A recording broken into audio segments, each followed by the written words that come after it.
Thank you very much for being here. Looking forward to presenting Itaconix to you and the exciting future that we have. I'm going to talk about how our ingredients are enabling a new generation of everyday products in the consumer product space, meeting the needs for performance, cost, and sustainability in terms of what we bring to the marketplace. Usual disclaimer, I am John Shaw, I'm the CEO. I co-founded the company in 2008 with our CTO, Dr. Yvonne Durant. We were a spinoff out of the University of New Hampshire, where Dr. Durant developed the first technology for commercializing the polymerization of itaconic acid, and I'll come back and explain that what it is. That was a holy grail for 60 years, by the way, in terms of being able to do this, and we were the first and we're the only to actually commercialize these types of ingredients. We did merge into a company, Revolimer, that was a publicly traded company in 2016. They renamed the parent company Itaconix PLC. So that's why we are a publicly traded company. I took over of the parent company in 2018. We closed down our most of the UK operations. We still have a business office here, and our operations now are in Stratham, New Hampshire, about 45 minutes north of Boston, where our production facility is, our administration, and all our laboratory work is on it. What we do is we bring superior performance to consumer products for a safer, low-carbon economy. At a simple level, is itaconic acid is a starting material. Think of it as I'm not a scientist. My last hard science class was in high school, and I didn't do very well at it. So if I can understand it, you can understand it. Think of itaconic acid as a monomer, so think of it as a pearl, and what we're creating is a polymer, which is a string of pearls. Our technology is we react those monomer together to create a string of pearls, and we can vary the length of it. We can do substitution to get a wide range of properties out of it. But it all starts as somewhere, we bring the product in, it's produced by fermentation. We do not produce the itaconic acid, we bring it into our facility. There are already large-scale production of itaconic acid. It's used in a wide number of different polymers. So the production of it actually right now is only in China. There's actually 3 different facilities there now that do it, and we bring container loads of itaconic acid. And actually, it's a granule, almost looks like sugar or salt. We bring that into our facility in Stratham, run it through our process, proprietary process to create a wide range of proprietary ingredients that then go out and get formulated into a wide range of consumer products. Those consumer products then go back out into the environment, either if it's a detergent, it goes out into waterways, might go other ways, and then our polymers then biodegrade over time, and what you get is a circularity and the release actually of that carbon going on. But it all starts, though, it's somewhere out in a field of corn out in China. There is a corn plant that's absorbing carbon dioxide. That's what we want in climate change. You want to be absorbing more carbon dioxide. Through photosynthesis, that carbon dioxide is being converted into a sugar. That sugar is being, glucose and dextrose being used as the feedstock to ferment itaconic acid. It's produced by a fungi, Aspergillus fungi. There are these very large fermentation tanks where water goes in, sugar goes in, and this fungi goes in, it eats the glucose and spits out itaconic acid. The exact same process that citric acid is produced by, Aspergillus niger.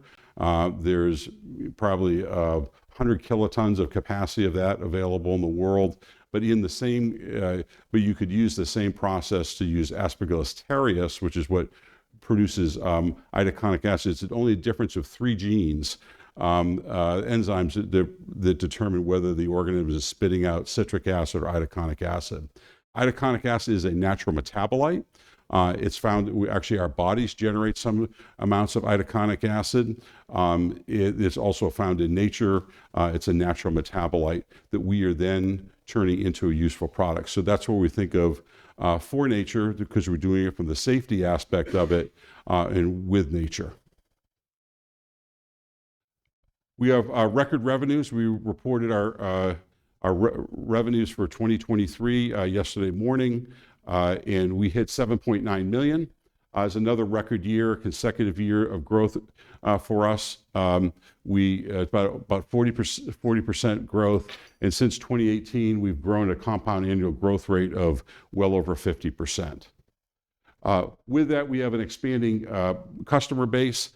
Our ingredients get sent off, gets formulated into a wide range of products, about 170 different types of consumer products, everything from detergents to shampoos to hairstyling to underarm deodorants, a wide range of ones where we're a key ingredient in those. So with that, once you get formulated in, and we're the only supplier of these polymers in the world, that is one of the best positions you ever could have in terms of being the only producer of these polymers, and these polymers bring great value in determining value to the competitive advantage of those consumer products.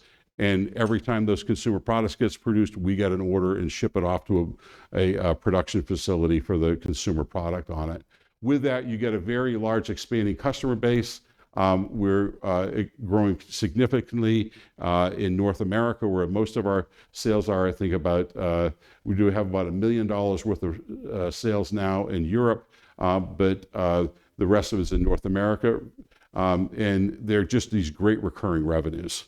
Our first customer was in 2009. It was a powder detergent company. They're still a customer of ours. We still do about $100,000 a year for them. Once you get formulated in, it's very hard to get formulated out. We did a fundraise almost a year ago. We raised $12 million. We have $10 million of that as of December 31st off that successful fundraise. So we have all the resources that we need to be able to take this large potential for itaconic acid and the polymers of itaconic acid and to advance it to be a very large specialty ingredient company. Our goals is to be a large specialty ingredient company. We need to do three things. Get into more consumer brands. We keep getting into every month. We're getting sold into more brands that are getting onto the retail shelves. We'll expand that. We are looking particularly in performance cleaning, hygiene, and beauty. Primarily, we go direct. We do selectively go by distributors, but most of our work is direct because of just the formulation expertise that we bring to the customers. We are focusing on higher volume ingredients, where we bring safety, sustainability, and performance in there. I'll come back and talk later about plant-based superabsorbents, and also when we get into resins on it. And then there are some industrial opportunities that we're starting to look at. Industrial water treatment, minerals, and crop protection, another extremely large market. So we have a very large markets to pursue from where we are now. In total, I always say that the sandbox is defined, the $20 billion sandbox that we get to play in is defined by how acrylic acid and styrene are currently used in the marketplace. And it's about $20 billion that go into everything from consumer care, composites, paints and coatings, food and agriculture, all these areas. I'll just take the acrylic market as the simplest one to look at. It's about close to a $20 billion market, and it's divided roughly in thirds. 1/3 of it is paints and coatings. People think of acrylic paint. I'm sure in your house, there's the exterior, and probably most of the interior is done by acrylic paint. Acrylic paint came off as the water-based paint to replace oil-based paints and lead paints back in the 60s. So that's about 1/3 of the market, say $5 to $10 million there. Then another 1/3 of the market is superabsorbents that go into diapers, nappies, and adult incontinence and feminine hygiene products. Again, that's a very large $5 billion plus market. And then the last area is in various water-soluble polymers in detergents, water treatment to prevent scaling, manage water hardness, a wide variety of areas are there. We can work in all of those areas, and the most important part is the starting point is that we have itaconic acid is safe. I could take it, as I said, it's a natural metabolite. very low toxicity to it, as opposed to acrylic, has some toxicity concerns to it, and styrene, which we also can replace in certain applications, is quite toxic. We are most dedicated to safer products. When we think about what the world needs, we need safer chemistries. We need our environments to be safer, and we focus in on the safety that itaconic acid brings. You could have a handful of it here, you could eat it. So that's a $20 billion market. What we have so far, out of that $20 billion, we've identified $2.3 billion of addressable markets with our existing ingredients that we've brought forward. We can produce a wide range of those, but in terms of products, ingredients that we actually brought forward into products, about 2.3 billion. To talk about the path we have there, I think I talked about how in Pfizer and then Roman Haas Dow tried to produce these polymers. They filed patents for it in 1960, 1993. And Yvon Durant, our co-founder, he figured out how to have a production process where the Roman Haas patent was about 10 hours to get to an 80% yield. It was not economic. We get to over 95% yield in less than an hour. So it was an economic breakthrough that people have literally been looking. Pfizer and Roman Haas didn't spend all that money on patents and research unless it was a really interesting material you were coming up with. We came up with that material, and it's because it had been identified by the U.S. Department of Energy as one of the top value chemicals possible from biomass. We started the company, for the first phase of it, we established a broad platform of patents. I think about 16 different families right now, and then we started producing new products out of it and getting off into consumer products. And now we're advancing off with this a growing base. We're getting it to taking off where in certain segments that we focused on, our polyitaconics are key ingredients and actually can be difficult for people to compete in certain consumer markets if you're not using our product in selective areas. We have a very structured way. We actually were awarded best practices by Frost & Sullivan about how we run our stage gate and say there's a potential in all this chemistry, how do you do it? We find an unmet need out in the marketplace. We look into our chemistry and we say, we think we can bring these claims in this product category that are going to be significant to determining market share for that consumer product. We then bring that chemistry forward, we create an ingredient out of it, and then we start the process of you go find the first 5 to 10 customers. We prove out that yes, in fact, when you get that ingredient onto a label, a customer-facing label, that yes, in fact, the claims that we are able to put on that product were competitively significant to the consumer product. Then you start getting traction because people in the market start saying, wow, this is important. Look what you can do. The best advantage, the best advertising you can do is to have your ingredient on the back of a consumer product that performs well, because everybody else on the shelf figures out what's being done. And then you get into a situation about 5 to 8 years, if we've done our job well, where it becomes competitive pressure, where you have to use our product to be competitive. We have, and I'll show it later, waves of this process going on with different product categories in different stages of development. The biggest area we are in right now for non-phosphate automatic dish detergents, both in North America and Europe. In North America, getting to be very hard to win a private label automatic dish account if you aren't using formulations based on our product. And now we're starting to focus on Europe. That's why Europe was such a high growth area for us last year. I'll go through the automatic dish detergent is our largest segment, well over 50% of our sales. And even though we are sustainable, itaconic acid is a plant-based ingredient. What we win on is performance and cost. So if you look back at a leading formula for a dishwasher detergent, it'd be 18 grams, might be 20% of it is plant-based plant-based ingredients. We came out with a 12-gram one based on our polymer.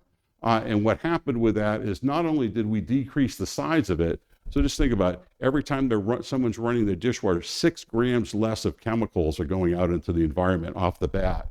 We brought it down, but we also brought the plant-based ingredient content up, and we brought the ingredient cost of it down by reducing the cost for the water condition. What we do, by the way, is we are managing the water hardness. So if you have hard waters, you see the calcium that going. Spots and films on your glass are is calcium. Calcium carbonate that gets its deposit on. You have to manage that so you have nice shiny glasses. And I'll tell you, people do want shiny glasses. You do not want anyone visiting your house and having dinner at your house and they hold up and you see spotted glasses. Very demanding performance to do it. So with that, if you go to a large retailer in like a Kroger's or a large retailer in North America right now, you'll go to the shelf and there's some large brands that we're not in yet. Cascade is by, I guess that's Fairy here, is that right? So I guess Fairy here is Cascade in North America, is P&G, and then Reckitt has Finish. We're not in those yet. That's where it's a little bit more competitive with the large chemical companies like BASF. But you look at the rest of the shelf, and you will find that there's a performance brand, there's a green brand, there's a discount brand.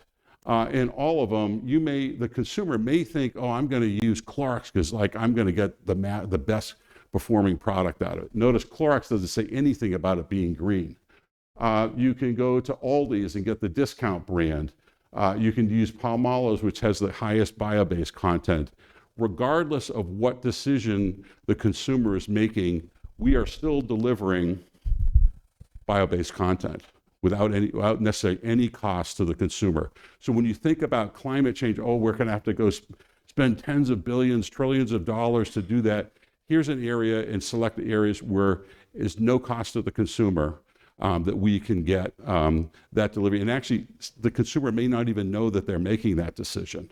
That's what we think the future is in the area we're going with our technology. I said we're in about 170 plus brands around the world. Big concentration in a lot of automatic dish accounts here, both in North America and Europe. We're also in odor control, where we have a variation of our polymer where we actually can neutralize the odor in a product. So Reckitt uses us in their carpet cleaning. We're used in pet products is a big area of growth. Underarm deodorants. Air fresheners, a big exploding area for us right now in terms of very effective advantages that we bring to odor neutralization.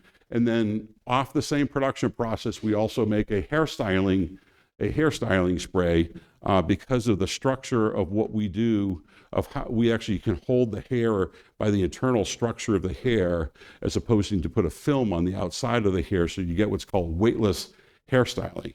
Excellent curl retention, excellent performance, but you have a very soft feel to it.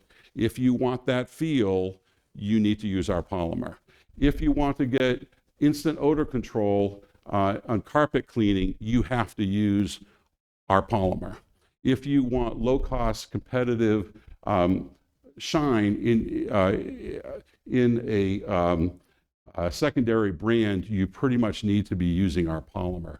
And that's what we like to do. That's the success that we have early on in our development process, is to make sure we have those kind of claims.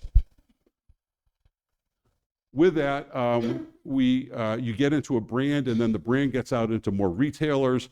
And now one of the funds I have on a Saturday is that pretty much any retailer I go to, whether it's Home Depot, Lowe's, Sam's Club, Hannaford's, any of the major ones, I go up and down and I can see multiple products that we're in. We are expanding in, that's in North America, but you'll also see that we're in Tesco. We should have some, Carrefour, Rossmann's is big, a lot of growth at Rossmann's right now in Germany on it. So we are everywhere. Expanding it to lots of areas. Actually, Amazon is a huge area for us in terms of new brands going out. In terms of our growth opportunities, I talked about when we've identified an opportunity, when we look for ignition to get the initial accounts, when we get traction, when we get takeoff. We are right now getting into that category in North America of a dishwasher detergent. That's where you see the acceleration of the sales there. We'll get there in laundry detergent and European dishwashing detergent. That's actually where our highest growth was. I think we grew 80% in Europe. Next area is household odor control. We're expanding. We have a worldwide agreement with Croda and home care, so they take it worldwide. We also work directly on accounts ourselves in North America on it. I'll come back to super absorbents on it. Hairstyling, we have a worldwide agreement with Nouryon, which is the old Akzo Nobel. They're the #1 hairstyling polymer company in the world. They're taking it worldwide for us. We also bring odor control into various areas of beauty. Underarm deodorant's a big opportunity for us. And we are working on an area where we have intermediates, where we can make forms of itaconic acid that are then used by other producers to make downstream products. We're advancing that. And then in the resins area, we can make a latex, a plant-based version of what you would use in a paint. The two big areas for us are super absorbents. We've been working on that. We've actually been able to make a super absorbent since 2008 when we first formed the company. There's certain performance aspects of it. We're up against like a 10th generation polyacrylate there. It takes a lot of time to optimize it. We've focused on this in the last 2 to 3 years. I think we're about still another year away from it, but we have made major advancement where the absorption per gram that you get is close to what you get with a polyacrylate. We used to only be about 50% of it, so we're approaching that on it. And then in the resins, we actually are moving forward with some paint, in selective specialty paint areas. As I said, in terms of record growth, overall we went from 5.6 million to 7.9 million, about 40% growth. Cleaning grew over 40% to 7.2. Hygiene and beauty are relatively smaller areas, higher profit margin areas for us. And then North America is 6.9 million. Europe is a higher growth area for us right now. Looking forward, we've been on this 50% growth rate for compound annual growth rate. It's because you just get this base of recurring revenues. We don't really lose that many customers. Once you get formulated in, it's very difficult to get formulated out. So we are continue to grow. We are going to expand with digital marketing. We have a new website coming out in about the next 2 months. We are improving our gross profit margins, particularly because our plant, so we produce, our plant is only running at like 20 to 30% of capacity. It only costs a couple $1 million to put into place or less. And we can grow with our existing capacity up to well over $15 million. When we load that plant up more, we get to compress our overhead rates and improve our margins on it. So we see margin improvement coming as we go forward. Our goal, we lose a little under $1 million or so a year in adjusted EBITDA. We don't really consume that much cash. So you think of the $10 million cash balance versus our cash consumption, not a lot. But our goal is to get and to be positive. Adjusted EBITDA is our probably number one goal to make sure we get there on it in the coming years. We are making selective investments. We've bought some additional lab equipment to be able to move some process development forward. And selectively, you're always debottlenecking your production line to see if you can increase efficiency on it. So our tagline is that for nature, with nature. We need to think about how everything we do affects the environment around us. We have a production process that has 0 emissions into the environment. The only solvent that we use is water. We use minimal amount of electricity actually for our production process. And we have our products go out into the world. They biodegrade. So we think it's important that that's what impact that we're having on it. And we're actually using nature's own power with itaconic acid to do that. But we do sell on performance and cost. We have a large established base, very big proprietary. For someone else to produce, you probably have to go through 3 or 4 or 5 different patents to get, on both the composition, the application of it, the formulations for it. So we're very well protected on it. Not a lot of capital needs and very high quality recurring revenues of it. That being said, we are really devoted in terms of what nature can do. We think about it all the time and think about what power the nature has for us. A lot of the solutions that you think about that we have to change climate change and change the carbon cycle, nature has a tremendous power. For millions of years, nature's been adapting to new conditions on it. And we believe that nature has many more solutions to bring forward, and we think our technology has a place in it. What I show here is the first professional piece of artwork that we've had made with our artistic paints. These paints were actually made in our lab. And what you'll see is a very nice painting. It's kind of first generation. We're going to be improving those paints when we get out there. But what's so interesting about it, no premium to what an acrylate you'd use for acrylate. And I think acrylates are well over half of the paints that are used. There's oil paints, watercolors, and acrylate paints. So at no premium, the carbon in this paint is plant-based carbon that started as carbon dioxide out being absorbed into a corn plant out in China. And now, for the next probably, as long as this painting lasts, which is probably 20 years, we will have sequestered plant-based carbon, sequestered it at really no charge no material difference to the consumer to do it. And we think we can do that. We know we are doing it in water-soluble polymers. We think we can do it in superabsorbents, and we know we can do it in plant-based resins that we have. It's a very exciting future. Many wide horizons for us to pursue. It's taken us a bit of a long time to get through to where we are, but we are now in a stable area of growth. We have all the resources we need to go forward, and we have very bright horizons ahead of us. Thank you for being here.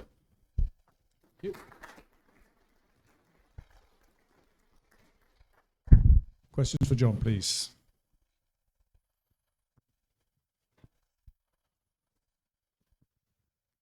Well, John, you made a very impressive presentation, but America is becoming more and more isolationist. Can't you grow the wheat in America? When we started the company, the itaconic acid was produced in the U.S. by Cargill. You can produce itaconic acid in any citric acid plant. What happened in 2009 is that Obama put tariffs on citric acid. So citric acid prices went from 60 cents a pound to 95 cents a pound. And Cargill called up and said, yeah, we're taking those tanks away and we're going to make more citric acid. So we know every one of the citric acid producers very well. Every citric acid plant is sold out for 5 years right now because of the import trade wars that have gone on. That being said, we are still a very small percentage of the itaconic acid market. Even itaconic acid is used at the kind of 3 to 4 or 5% in a wide areas, like the carpet backing for this, I'm sure has about 3 to 4% itaconic acid. So big players like Dow, BASF buy many more volumes than we have. Eventually, we do have a bug in our freezer we have our own Aspergillus terreus.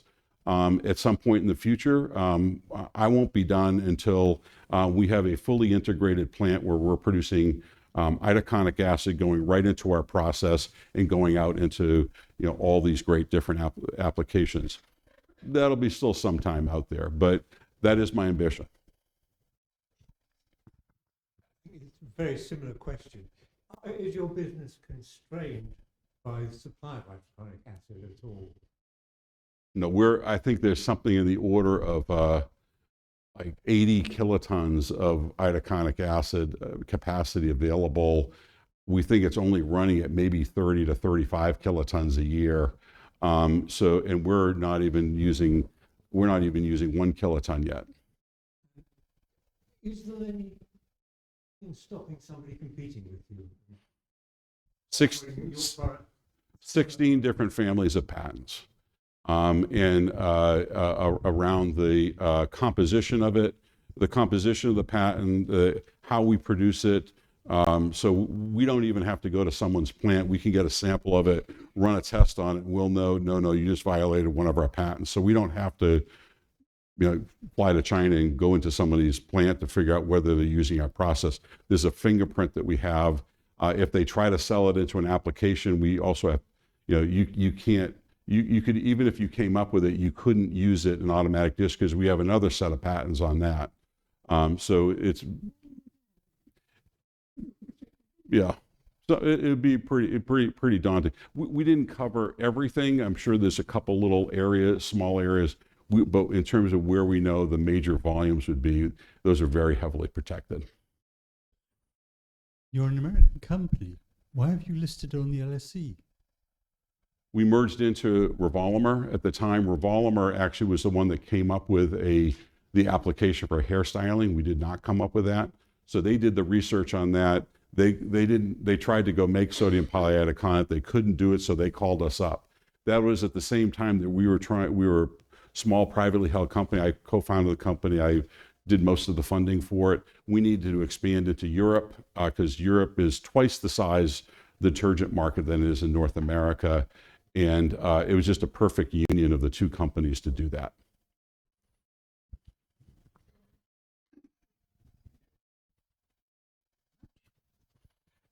John, I think you said somewhere in that presentation that you had capacity to go up to £15 million worth of product, or $15 million worth $50 million or something. per annum. If you wanted to double again to 30 million, that would presumably involve building another plant, the same as you've currently got. What sort of capex would that cost you? So first, I'm here because Tim talked to me for years that you need to present at ShareSoc. So let's give Tim a little applause here on it. He was on me for years on this one, so it's great to be here. But our production line that we have right now costs us about $1.5 million.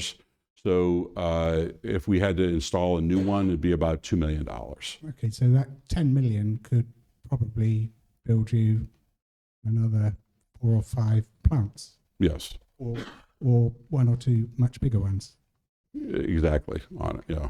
And that's very reassuring. Yeah, but I've been investing. I was originally funded the company, and one thing you do is never get in front of a big fat C round that's going to dilute you down on it.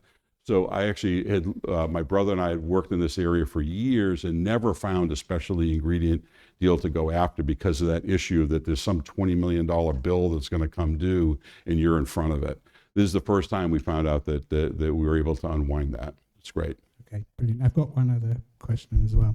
The slide you had on the detergents, where you were showing that you were about 40% green, and other products were about 20% green, I think. Back one more, or forward one more. There, that one.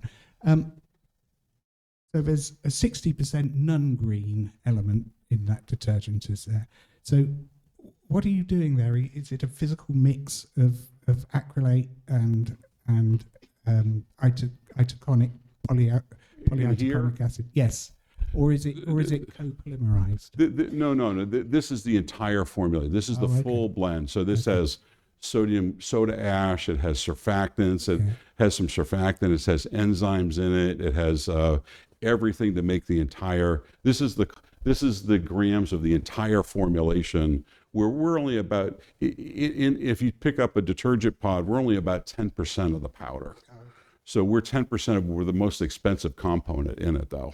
But the rest of it is all the other components that you need to get for alkalinity, enzymatic cleaning, bleaching, oxygen bleaching, and sodium percarbonate, all the other parts to make sure that you get a full formulation that meets all the, meets consumer needs. So that dark green bit is all you, or at least you're not any of the light green bits. No, we're not any of the light. That's good. I do have one other question, but I'm okay. Okay, right. Let's say you finally get P&G or Reckitt's on board for your whatever the brands were, Fairy. How when you negotiate the pricing, how far ahead do you go into the future? I mean, is it inflation linked? Is it based on, do they get discounts if they order more volume? And when it comes to renegotiating at the end of the contract, you've got them by the proverbials, haven't you? Because you've already said it's difficult for them to formulate you out. You can more or less name your price. So we actually don't sell on contract. We do not have a single contract to sell on. Our contract is you get formulated in, and your name gets put onto the back of this. You flip this around, and all these on the back of them, when it says ingredients, will say Itaconix copolymer that we're the only producer of. It'll cost, just to change the packaging, will cost about $3 million to change the packaging on it. So once you're formulated in, we just wait for the purchase orders to come in on it. So, and because we're already kind of locked in on it. And we do have flexibility. We want to make sure that Clorox goes out and wins in the marketplace. So Procter & Gamble decides to run a campaign, and they worked very hard to make sure Clorox never got onto the shelf. So a couple of years ago, we did a lot of price support for our customer to make sure that we could win they could win the battle on it. But that being said, it's just the purchase orders come in, and if we did try to sign a contract, they would come back and ask for concessions for us. I'm like, I don't need to give up any concessions. I mean, I'm in a great position already on it. So in general, I think if we did get, we've been close. I mean, someone asked about patents. So we sent a sample to Procter & Gamble. We've learned very early on, never send something until you have all your patents filed. They liked our ingredients so much they tried to file 3 patents against us, and we blocked them from being able to do it on it.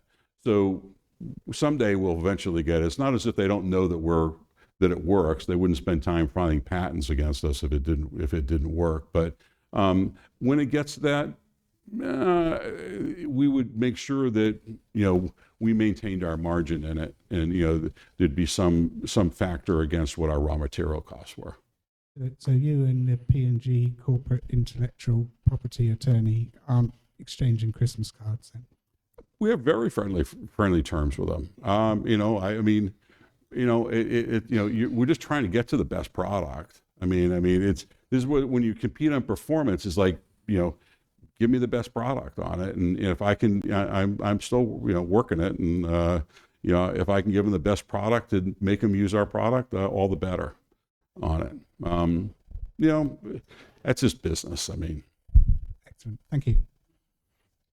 Oh, I've got 2 more, so I'm going to try and close them in a couple of minutes.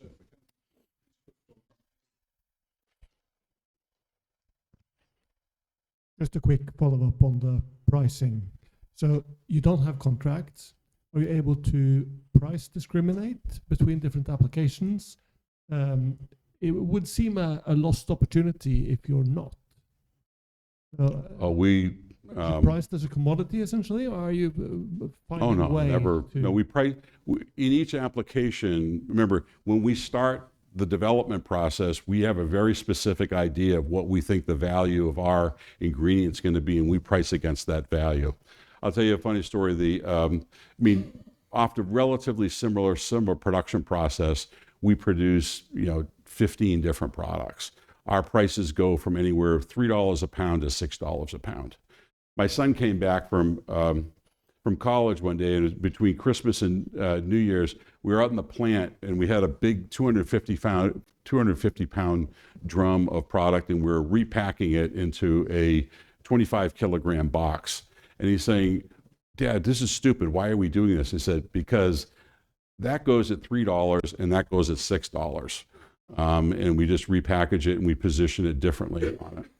So it's all priced against what's the functional benefit, what's the functional value of the ingredient in the formula, and pricing for value. Hi, thanks, John.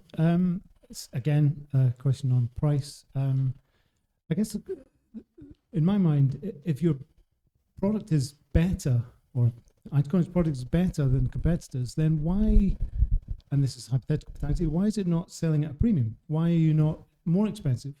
And that plays into the super absorbents. Is there room in the market for a super absorbent which is plant-based, which is targeting a niche of consumers who are not looking to pollute the world with mass oil-based super absorbents, which are particularly troublesome, aren't they?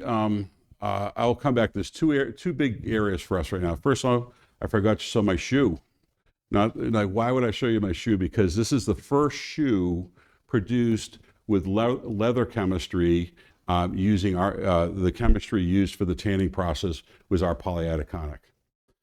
We replaced polyacrylates are used at the end of the tanning process to fill in all the collagen.